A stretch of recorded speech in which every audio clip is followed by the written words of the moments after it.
Dalawang ina sabay nanganak ng healthy baby boys taong 2019 sa isang ospital sa Cagayan Province.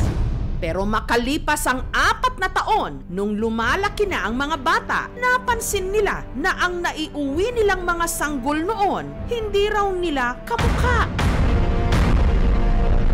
Kahit po mga relatives ko, ganun din po yung sinasabi. Yung bata po, bakit po wala siyang kamukha sa amin? Hindi naman daw sa itinatatwa nila ang kanilang mga anak. Pero paano naman daw kung totoo ang kanilang suspecha na baka nga nagkapalit ang mga ito sa ospital?